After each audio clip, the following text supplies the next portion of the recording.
Assalamualaikum warahmatullahi wabarakatuh. Bismillahirrahmanirrahim. Alhamdulillah wa qad kafa wassalatu wassalamu ala sayyidil mustafa wa ala alihi wa ashabihi wa man kanu bi atharihim muqtafa amma ba'd. Qala al-muallif rahimahullah, al-imam rahimahullah berkata 118 ya. Udah itu ya? Udah belum? 118. واعلم أنه ما عبد الله بشيء مثل الخوف من الله سبحانه وطريق الخوف والحزن والشفقات والحياء من الله تبارك وتعالى. Ya. Bab ini berbicara tentang manzilah khauf, manzilah rasa takut kepada Allah Subhanahu wa taala dan apa-apa yang berkaitan dengan rasa takut tersebut. Yang dari takut tersebut akhirnya seorang hamba bersedih dari takutnya kepada Allah Subhanahu wa taala, yakni takut kepada ancaman-ancaman Allah Subhanahu wa taala, ya. Yang dari takut tersebut seorang hamba bersedih, dari takut tersebut seorang hamba resah, ya kan? Atau dari takut tersebut seorang hamba akhirnya malu untuk terlihat berbuat maksiat di hadapan Allah Subhanahu wa taala, ya. Syekh Shalih Al-Fauzan hafizahullah kata al-ibadah tatarakkaz ala thalatha asya. Ibadah itu berpusat pada tiga pusaran. Berpusat pada tiga pusaran. Al-khawf wal raja wal mahabbah. Yaitu takut, kemudian berharap, raja. Al-khawf takut. Lawannya ar-raja berharap, ya. Sama satu lagi al-mahabbah, cinta. Fa'ibadatullah jalla wa ala la takunu ibadatan illa idza tawaffarat fiha hadhihi al-umur. Beribadah kepada Allah Subhanahu wa taala tidaklah terhitung sebuah ibadah kecuali memenuhi tiga unsur tersebut. Ya. Yaitu al-khaufu min Allah, yaitu rasa takut dari Allah Subhanahu wa taala, wa raja' rahmatillah, juga berharap kepada rahmat Allah Subhanahu wa taala. Fala yakunu khaufun faqat hatta yaqnat min rahmatillah. Ya. Jangan sampai seseorang di dalam beribadah hanya berangkat dari rasa takut saja sehingga dia putus asa dari rahmatnya Allah Subhanahu wa taala.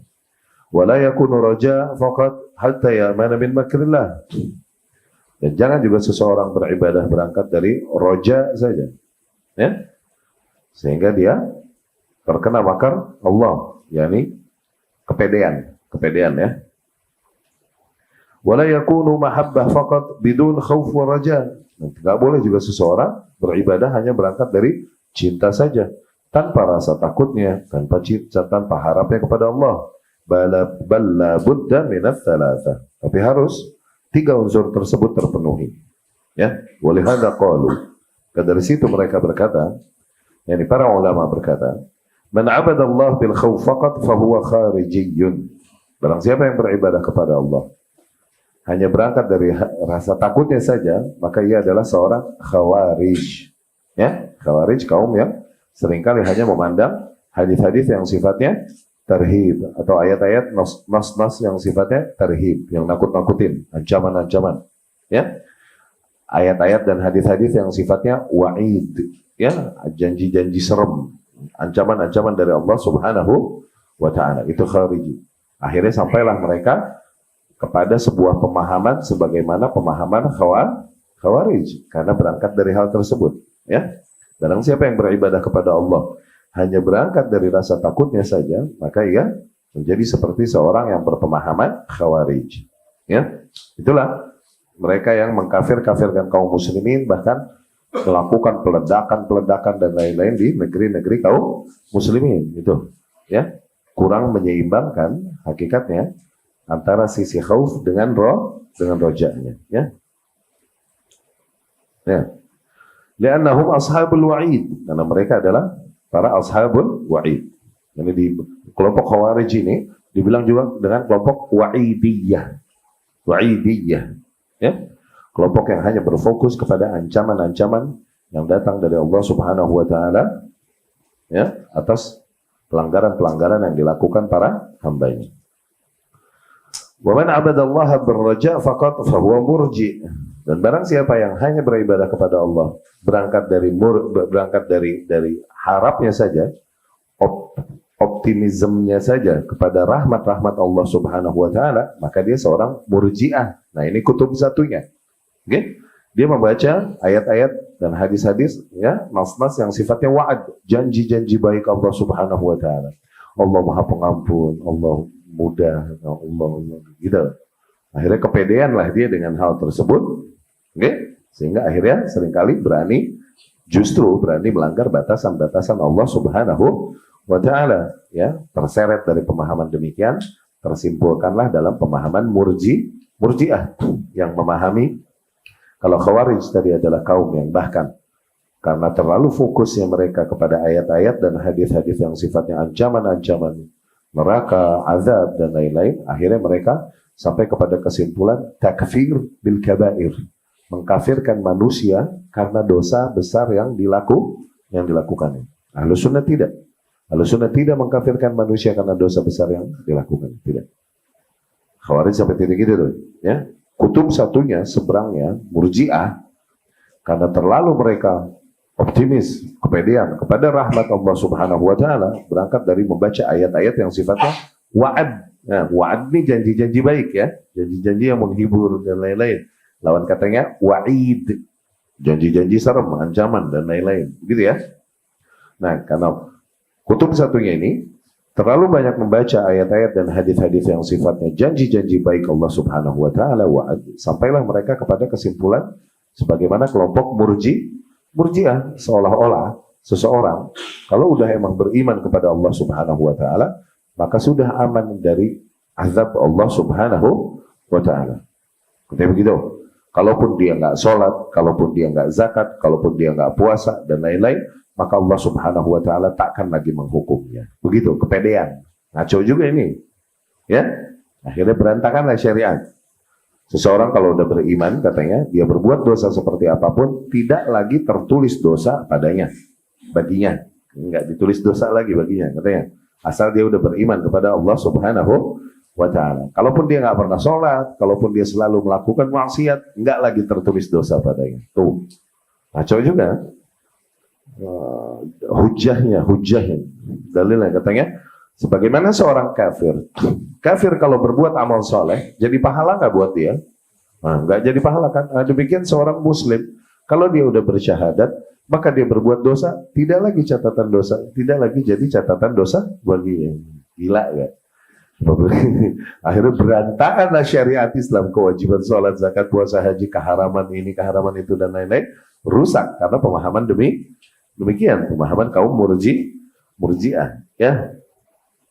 Lianna hadhihi tariqatul Murji'ah, karena demikianlah gaya beragama kaum Murji'ah.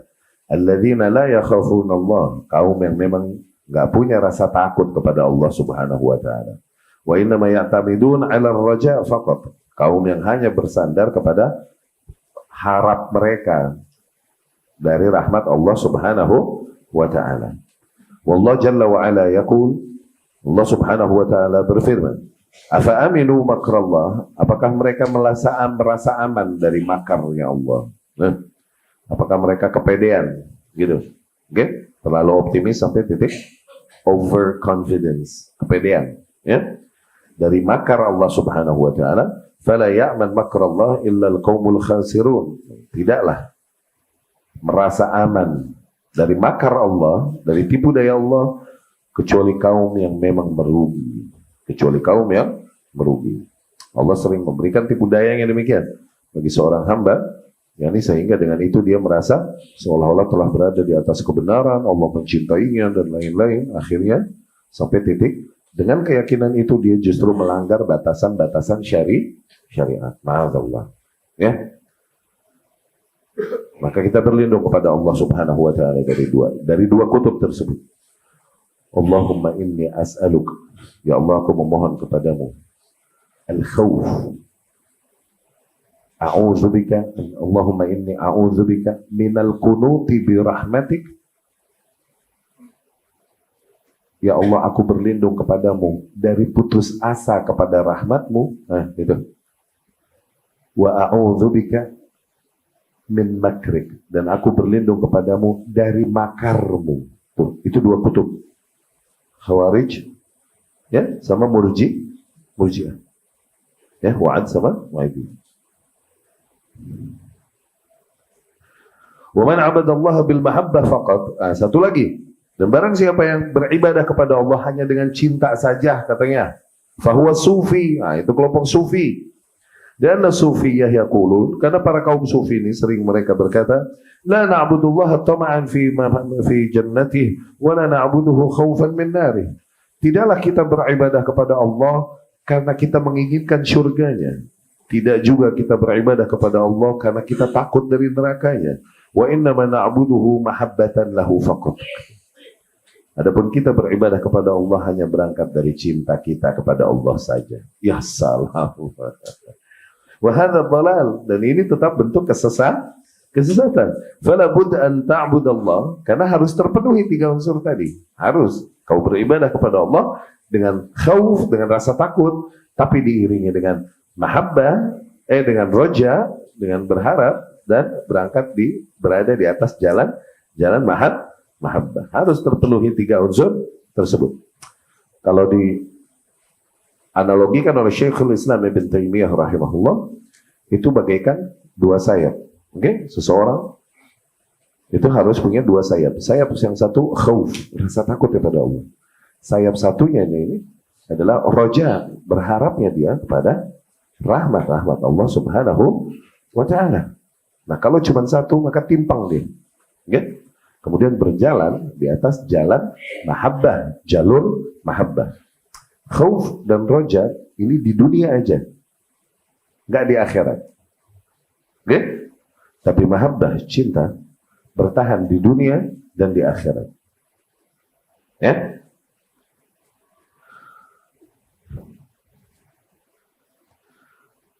Nah, kemudian juga Syekh Shalih Al-Fauzan melanjutkan penjelasannya. Wa 'alaika bil haya' min Allah, dan kau juga harus menghidupkan rasa malumu kepada Allah Subhanahu wa taala. Wal haya' min Allah alla yaraka 'ala ma'siyati. Dan rasa malu kepada Allah adalah agar jangan sampai Allah melihatmu dalam keadaan bermaksiat kepadanya. Ya? Anta tastahi minal makhlukin. Kau malu daripada makhluk, dari para makhluk, ayyarauka 'ala syai'in la yalik. Kau malu dari mata para makhluk ketika mereka melihatmu melakukan sesuatu yang tak layak. Fa kaifa la tastahi min Allah? Maka bagaimana mungkin kau tak malu dari Allah? Ayyaraka 'ala ma'siyati. Melihatmu ketika Allah melihatmu dalam kondisi maksiat padanya. Fa hadza syai'un 'ajib minal insan. Ini adalah sesuatu yang mengagumkan dari para manusia. Kama qala Allah Ta'ala, sebagaimana Allah Subhanahu wa taala berfirman, yastakhifuna minan nasi wa la yastakhfuna min Allah wa huwa ma'ahum idh yubayyituna ma la yarda minal qawl. Mereka menyembunyikan dari para manusia apa yang mereka tak sembunyikan daripada Allah Subhanahu wa taala. Ketika mereka membicarakan, yakni di malam hari, membicarakan pembicaraan yang Allah Subhanahu wa taala tak ridhoi. Ya, fa'alaika an tastahi min Allah awwalan wa tatajannab ma'asihi li'annahu yara. Maka agar kau menghidupkan rasa malu pada dirimu kepada Allah Subhanahu wa taala dan menjauhi maksiat-maksiatnya dikarenakan ia senantiasa melihatmu, ya. Nah, ini juga manzilah, nanti berkaitan dengan manzilah muraqabah, ya, posisi muraqabah. Muraqabah yakni pemantauan, di mana seorang hamba senantiasa sadar bahwasanya Allah Subhanahu wa taala itu senantiasa melihatnya, nggak ada yang luput dari pandangan Allah Subhanahu wa taala.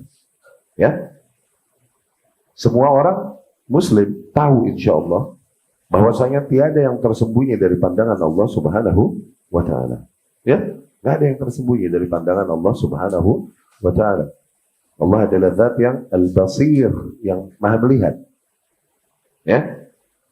Tapi apakah semua orang mengetahui hal tersebut dan menyadarinya sedemikian rupa sehingga hal itu menahan dia dari berbuat maksiat? Enggak semuanya demikian. Ya.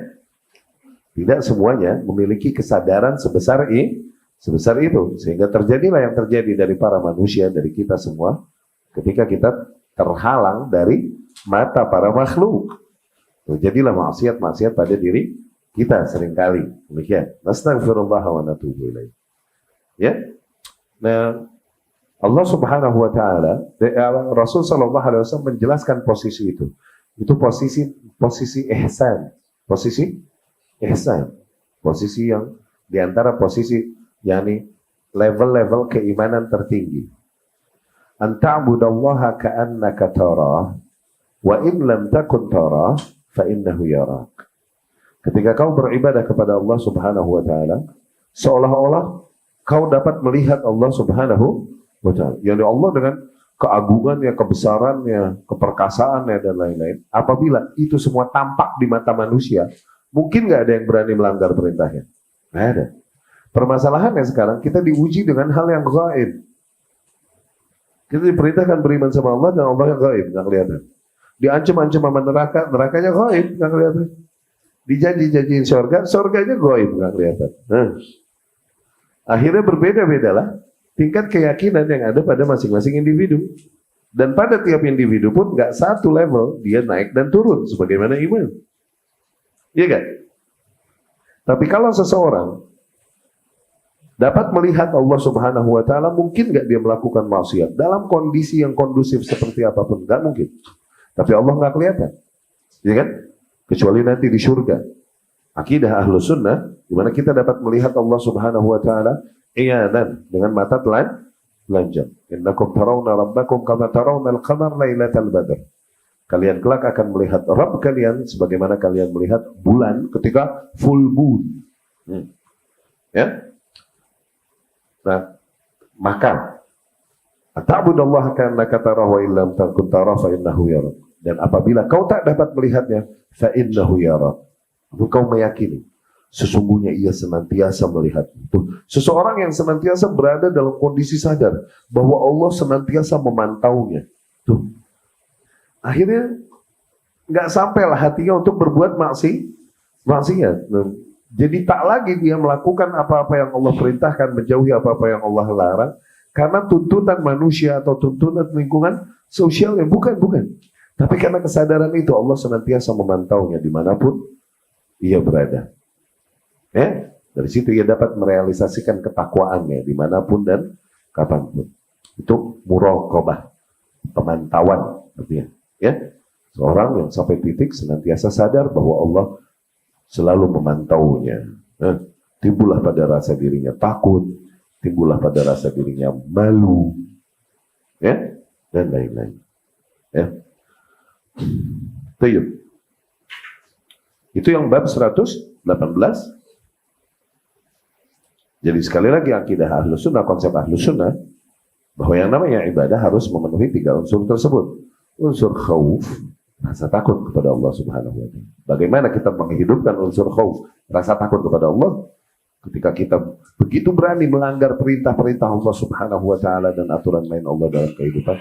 Bagaimana kita menghidupkan kembali rasa takut tersebut? Baca ayat-ayat dan hadis-hadis yang sifatnya tarhib, yang nakut-nakutin, yang wa'id, yang ancaman-ancaman serem. Satu sisi kita juga harus menghidupkan roja, berharap kepada rahmat Allah Subhanahu wa taala. Nah, bagaimana kita menghidupkan roja pada diri kita? Baca ayat-ayat dan hadis-hadis yang sifatnya tarhib, ya, janji-janji baik, dan kemudian kabar-kabar surga dan rahmat Allah Subhanahu wa taala. Itu tarhib, ya. Kemudian bab selanjutnya 119. Qala al-muallif rahimahullah, Imam rahimahullah berkata, "Wahdhar an tajlis ma'a man yad'u ila syauq wal mahabbah."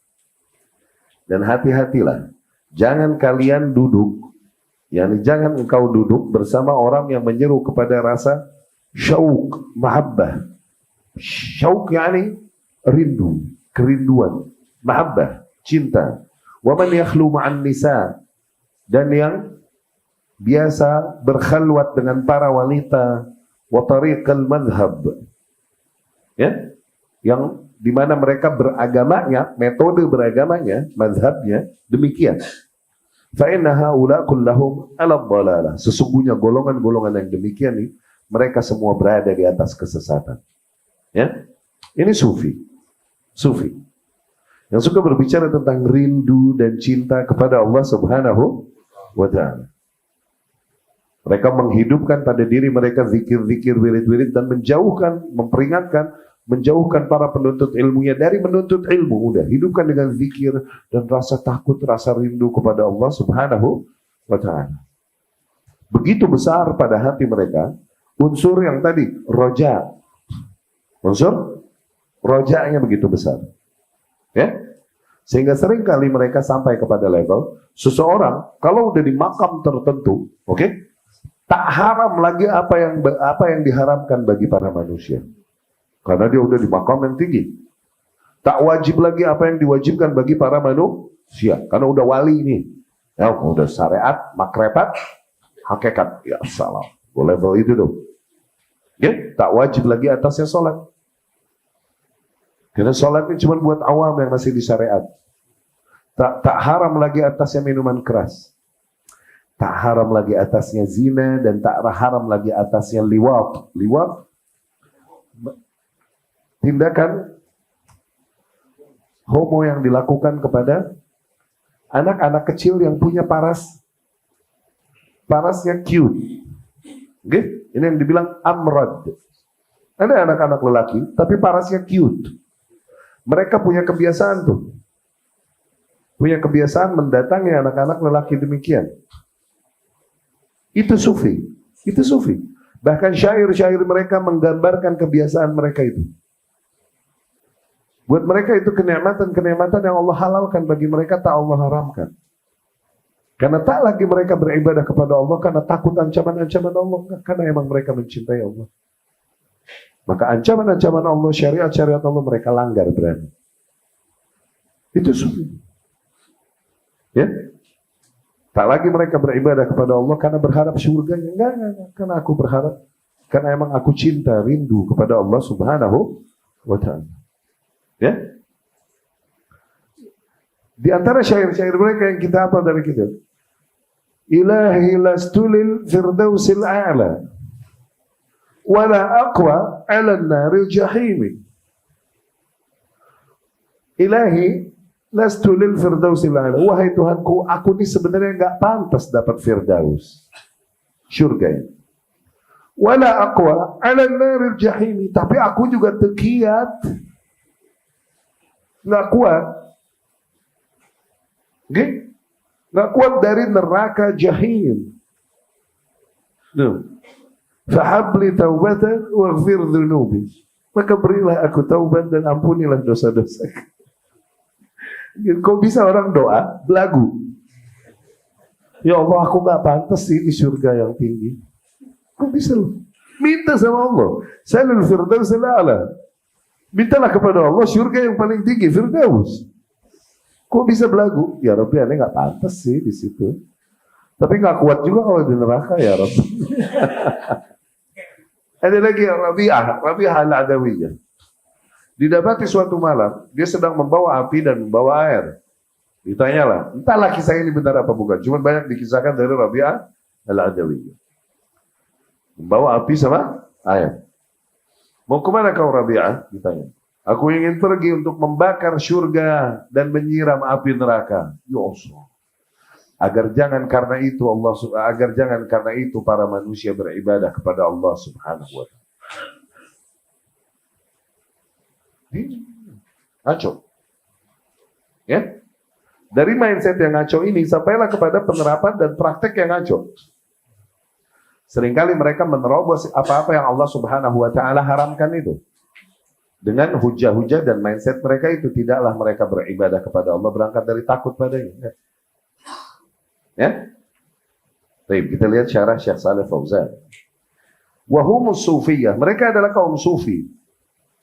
Setelah Al-Imam rahimahullah memperingatkan kita dari duduk-duduk bersama ulama kalam, ulama filsafat sebelumnya tadi disebutin. Kemudian Al-Imam rahimahullah memperingatkanmu dari duduk-duduk bersama kelompok lain yang juga tersesat, yaitu kelompok sufiyah. Yang dimana mereka beribadah kepada Allah Subhanahu wa ta'ala dengan banyak bid'ah-bid'ah yang mereka perbuat.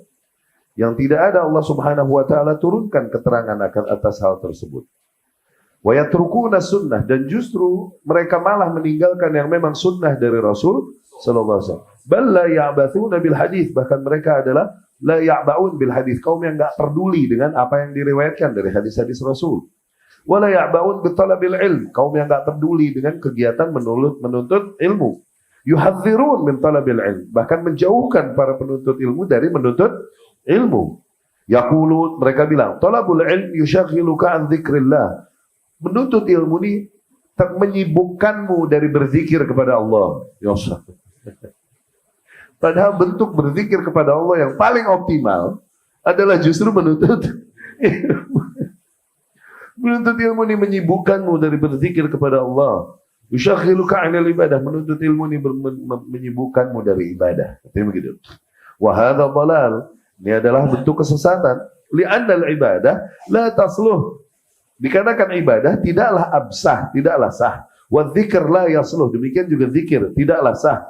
Illa idza kana ala wifqil kitab wa sunnah, kecuali zikir dan ibadah tersebut sesuai dengan kitabullah dan sunnah Rasul sallallahu alaihi wasallam. Wala yakunu kadzalik illa bil ilm, dan tidak akan ibadah zikir sesuai dengan kitab dan sunnah kecuali dengan jalan ilmu. Kita nuntut ilmu dulu, mana ibadah yang memang sesuai dengan kitabullah dan sunnah Rasul sallallahu alaihi wasallam. Maka dari situ mereka tersesat. Zahidu fil ilm wa ta'allum, mereka zuhud dari ilmu, zuhud dari menuntut ilmu. Zuhud yakni menahan diri, ya. Nah, kalau kita melihat seorang wanita dengan pakaian-pakaian yang begitu minim tuh, pakaiannya begitu zuhud. Nah, zuhud. Karena nggak mau pakai pakaian yang menutup seluruh auratnya, pakaiannya zuhud. Ya. Wa qalu linnas, dan mereka berkata, ishtaghilu bi dzikrillah, mereka berdakwah kepada manusia, sibukkanlah diri kalian dengan berzikir kepada Allah. Ishtaghilu bil ibadah, sibukkanlah saja diri kalian dengan ritual-ritual. Hadza huwa 'ainud dhalal, itu adalah inti dari kesesatan. Lianna al-ibadah wa dzikr la yasihan illa idza kana 'ala ilmin sahih. Karena ibadah, zikir tidaklah sahih, tidaklah sah kecuali ibadah dan zikir tersebut berada di atas ilmu yang benar, yang tuntunan Rasul sallallahu alaihi wasallam, wattiba' li Rasul. Amma idza kana 'ala ghairi ilmin wattiba' kana dhalalan. Nah, ibadah tersebut, zikir tersebut apabila tidak dibangun di atas keilmuan, maka pastilah itu menjadi sebuah bentuk kesesatan. Wa qad qala sallallahu alaihi wasallam, Rasul sallallahu alaihi wasallam jelas-jelas telah berkata, "Man 'amila 'amalan laisa 'alaihi amruna fahuwa radd." Barang siapa yang mengamalkan sebuah amalan yang tidak ada keterangannya dari kita, nggak ada contohnya, fahuwa radd, maka ia tertolak. Ini nggak jadi ibadah yang diterima. Ya, idh kaifa ta'lam anna hadza 'alaihi amrul rasul illa bita'allum. Nah, bagaimana kau mengetahui bahwa ibadah tersebut yang kau lakukan, zikir tersebut yang kau lakukan ada perintah dan contohnya dari Rasul sallallahu alaihi wasallam kecuali dengan cara menuntut ilmu? Ada cara lain nggak untuk mengetahui hal tersebut? Wa qala man ahdatha fi amrina hadza ma laysa minhu fa huwa radd. Dan Nabi berkata, barang siapa yang membuat-buat hal-hal baru di dalam agama ini yang enggak ada contohnya sebelumnya dari Nabi sallallahu alaihi wasallam, maka ia tertolak. Ya, buat hal-hal baru yang bid'ah. Wa kaifa ta'lam annahu muhdath illa idza qabalatahu bi sunnatir Rasul sallallahu alaihi wasallam. Bagaimana kau tahu ibadah yang kau lakukan ini bid'ah atau bukan? Kecuali apabila kau sesuaikan dulu dengan ajaran Rasul sallallahu alaihi wasallam. Fala budda min at-ta'allum awwalan. Maka wajib harus dimulai dengan menuntut ilmu. Wala tazhad fil ilm wa talabil ilm. Janganlah kau menahan dirimu pada ilmu dan dari menuntut ilmu.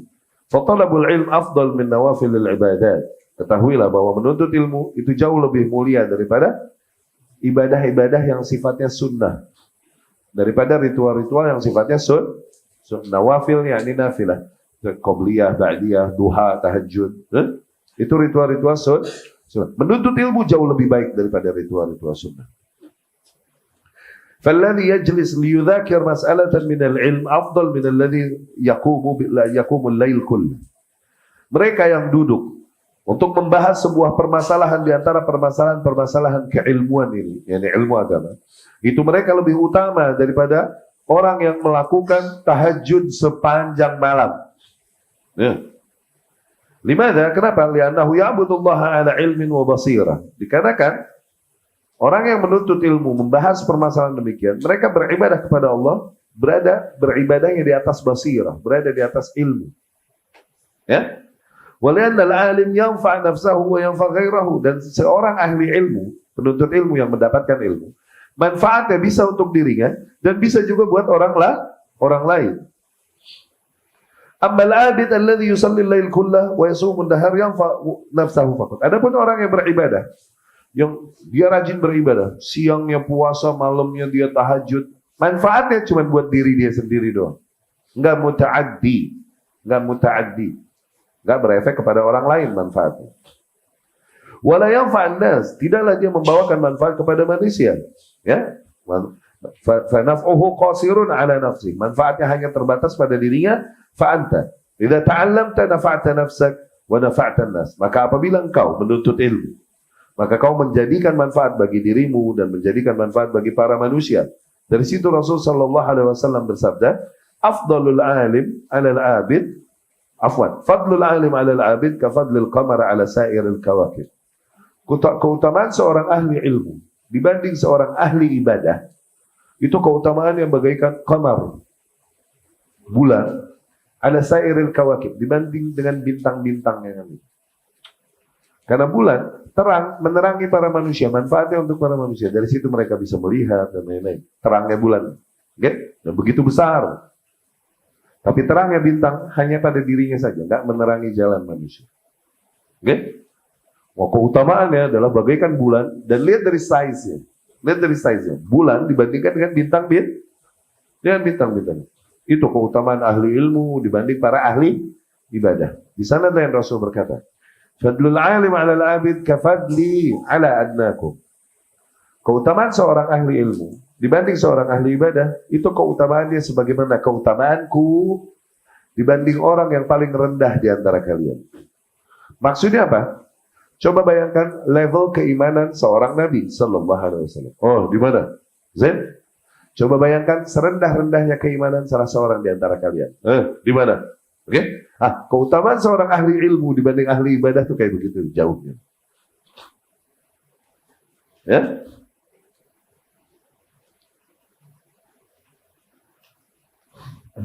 Lihat, bagaimana bulan memberikan manfaatnya kepada rukban, kepada orang yang melakukan perjalanan. Yuslih Allahu bihi thimar wa lahu manafi' 'azimah. Bulan memiliki, yakni terangnya bulan memberikan banyak manfaat.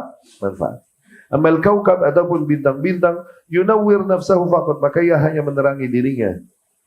Nuruhu qasir 'alaih, cahayanya hanya terbatas bagi dirinya sendiri. Ya? Demikian yang Rasul gambarkan adalah bagaimana seorang ahli ibadah yang memang beneran beribadah kepada Allah di atas hak. Jadi ibadahnya sesuai dengan sunnah. Tetap masih jauh lebih utama seorang ahli ilmu. Sekarang gimana bayangin? Seorang ahli ibadah yang ibadahnya bid'ah mulu.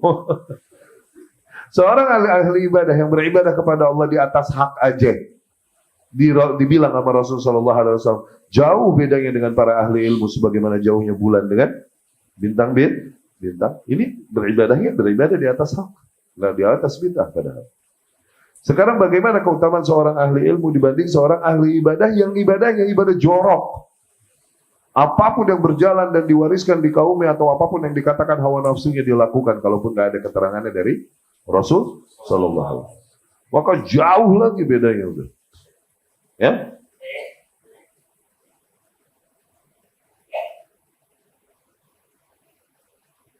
Fala budda minal ilmu wa talabil ilm. Maka sekali lagi wajib ilmu dan menuntut ilmu. Wala yaghurrak haula alladziina yahuthuna an-nas 'ala adh-dzikr wal khuruj wa salatil lail wa siyam. Dan jangan kau terlena, tertipu oleh mereka yang menyuruh kepada manusia untuk banyak berzikir, untuk khuruj, nginep. Ya, khuruj. Wa salatil lail, salat malam. Wasiyam atau puasa, wa yuzahidun fi talabil ilm, tapi menjauhkanmu dari proses menuntut ilmu.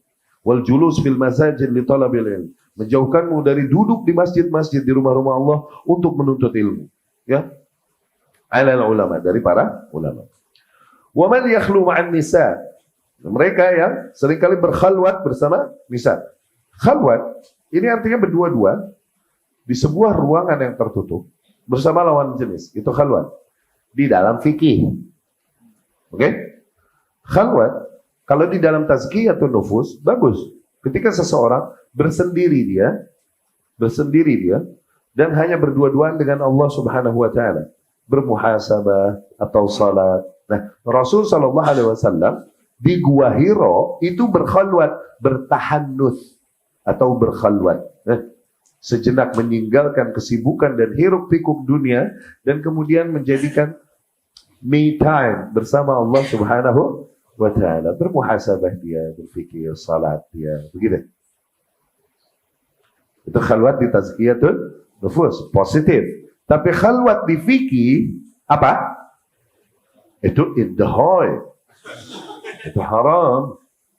Oke? Idhoi. Oke.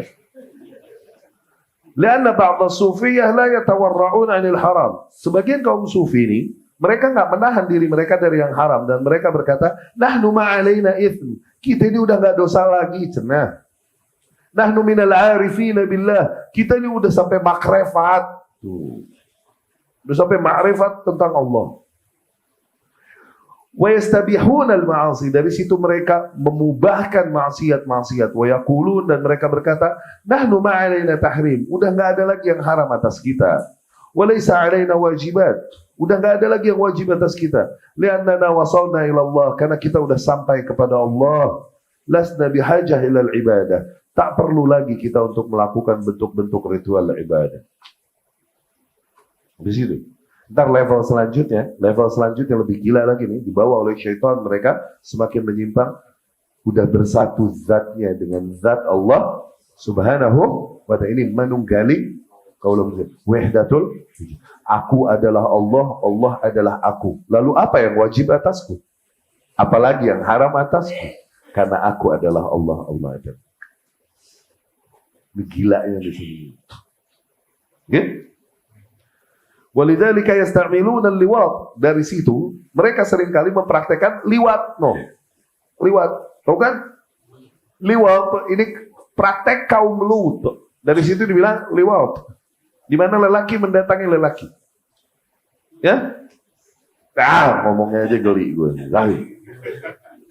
Wa yasta'miluna zina. Mereka seringkali mempraktekkan zina dan wa yasta'miluna an-nazar al-muharram. Seringkali mereka sengaja menikmati penglihatan yang haram. Wa yaqulun, dan mereka berkata ma'alaina itsm fi hadza. Kita udah enggak dosa lagi beginian. Li'annana nanzuru fi ayatillah. Karena kita udah sampai, kita hakikatnya ketika kita melihat aurat wanita yang sedang dibuka dia menikmatinya, kita ini kalau udah kita mau udah level menikmati begini, kita udah enggak dosa lagi karena hakikatnya kita sedang melihat tanda-tanda kebesaran Allah pada ciptaan. Lu jangan lu coba ntar di rumah lu ngakak lu paling kenceng lo. Terlalu jajal di rumah. Ntar jadi hujah lagi. Kita nonton tanda-tanda kebesaran Allah. Karena dia ma'rifat, udah bukan syahwat, katanya dia lagi menikmati tanda kebesaran Allah pada ciptaan makhluknya, pada ciptaan. Zin. Yaqulun hadza min an-nazar fi ayatillah. Ini adalah bentuk yakni nazar, melihat kepada ayatillah, kepada tanda-tanda kebesaran Allah Subhanahu. Yuzayyinu lahum syaitan hadha syai'. Betapa sungguh syaitan menghiasi untuk mereka hal tersebut. Ya? Yakhlun ma'al murdan. Tuh, mereka seringkali berkhalwat bersama murdan. Murdan, bocah-bocah yang cute, lelaki. Murdan. Kadang dibilang amrad. Oke? Wa yahsul minhum syurur. Terjadilah pada mereka keburukan. Itu terjadi di pondok-pondok, di pesantren-pesantren sufi. Sementara para tokoh-tokohnya dengan murid-muridnya yang cakepan aja dikit. Gitu. Dan sering kali jealousy mereka besar itu luar biasa. Dan ma'adzallah. Oke? Ntar si anaknya ini korbannya nih. Oke? Biasanya gedenya begitu juga. Karena dia kecil korban. Di antara alasan seseorang jadi begitu, itu karena dulu di masa lalunya dia digituin. Nah, Allah yahdi. Ya? Wa yaz'amun annahum awliya Allah. Dan mereka mengaku bahwasanya mereka wali-wali Allah. Ini kalau mancing nggak pakai perahu nih, ngambang. Wa annahum laisa 'alaihim haraj fi ma fa'alu. Dan mereka mengatakan bahwasanya yang mereka lakukan sama sekali nggak ada larangannya. Unzur kaifa yasilul abdu ila hadzal hadd wal iyadu billah fala tajlis ma'aula. Lihatlah bagaimana bisa sejauh itu seorang hamba tersesat. Maka janganlah kalian berduduk-duduk bersama mereka. Ya? Jauhilah olehmu tariqul madhab. Tariqul madhab. Yani sufi punya madhab yang banyak. Setiap madhab punya konsep tersendiri dan wirid-wirid tersendiri yang dibikin oleh tokohnya. Ya? Di Mesir sendiri aja, dihitung yang kehitung, belum yang gak kehitung ya. Ada 74 madhab thariqah lebih di Mesir. Ada 74 madhab thariqah lebih. Muhammadiyah, Ja'fariyah, Rifaiyah. Tuh Rifaiyah suka main-main sama ular. Ular tuh dia ular mati beneran gua tuh mati pegang-pegang. Terus dipegang lagi entar hidup lagi tuh ular beneran. Rifaiyah. Ada bro, ada Iskandariyah, Ibnu Athaillah As-Sakandari. Pernah dengar? Kuburannya di masjidnya di Iskandariyah, di Alexandria. Itu ditawafin itu, kunjungin. Ya, belum lagi yang dari yang mirip, yang Syiah cuman mirip-mirip sama Sunnah nih. Wah, banyak. Jauh. Yaqulun ij'al laka syaikhan. Mereka selalu saja mendogma manusia. Kau mesti punya syekh, nggak boleh sendiri. Nih, syekh tariqah tuslak ala yaday, tuslak ala yaday. Yani kau mesti punya murabbi. Tuh, syekh, murabbi, sama baru salik. Itu urutannya. Jadi syekhnya, di bawah syekh ada murabbi, para pengasuh-pengasuhnya. Oke? Pengasuh nanti punya lagi, di bawahnya barulah para salik, para orang-orang yang menempuh jalan. Gitu. Nah, struktur begini yang ada di sufi, ini plak diambillah di Ikhwanul Muslimin. Sama itu strukturnya. Mursyid am bahasanya. Okay? Mursyid am, yakni pembimbing umum, yakni ketua umum, ketum. Di bawahnya nanti ada murabbi, di bawahnya lagi ada pengikutnya. Itu pengikutnya nih akan lebih mentaati murabbinya daripada mereka mentaati kedua orang tuanya. Begitu. Bisa jadi ketika orang tuanya menjodohkan dia dengan seseorang, dia menolaknya, nggak mau. Begitu? Tapi murabbinya yang menjodohkannya itu nggak pakai kata nggak mau. Sami'na wa ta'na. Tuh, begitu. Alladzi laisa lahu syekh, syaikhuhu syaitan. Orang yang nggak punya syekh pembimbing, maka syekh dia hakikatnya syaitan.